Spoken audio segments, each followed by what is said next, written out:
I remain your impactful English tutor, Dr. Regina.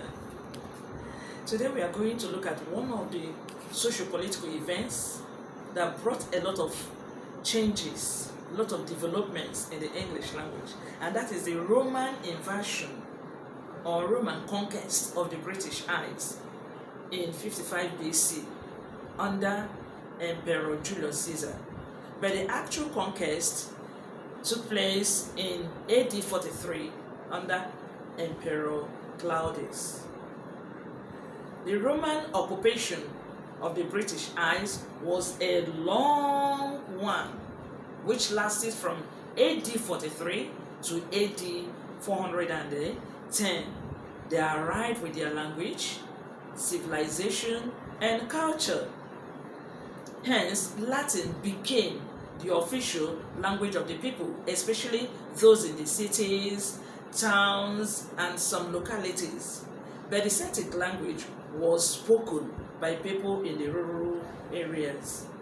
Latin began to wane in AD 410 as a result of the official withdrawal of the Roman troops from Britain, who were seriously and severely attacked from the northern Europe.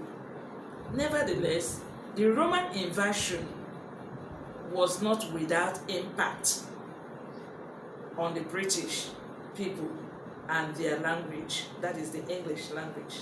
Let's quickly move to the board to look at some of the changes or developments in the language.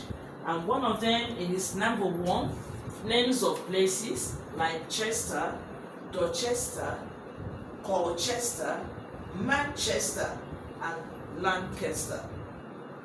We also have the Latin word mons, which means mountain. And this mountain gave birth to the following words or following names: Larchmont and Oakmont.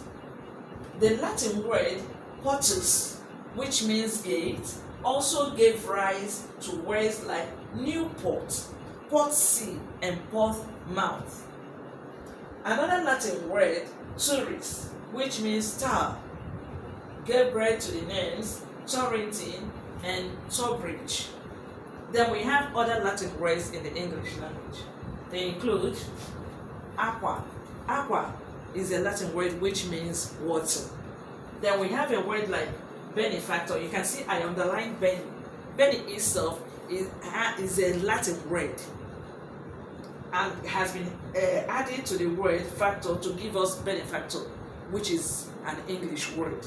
Then we also have a word like audience. Aud is also a Latin word which means to hear. So the English word we have here is audience. Automatically, audience is an English word that has a Latin root.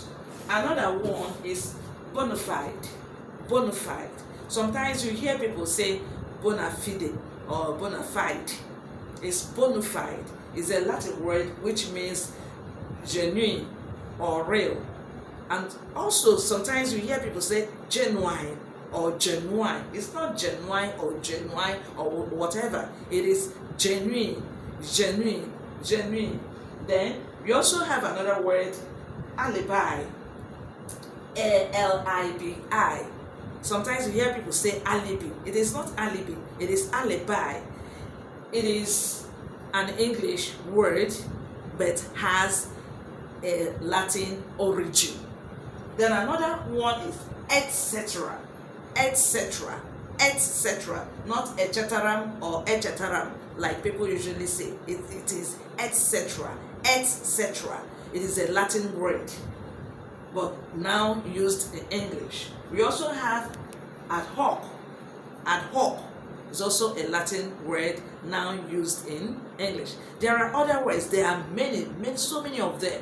So for your assignment on this topic, you are going to write 10 English words that have Latin roots. See you at the comment section. But don't forget to subscribe, like, comment, and share. Thanks.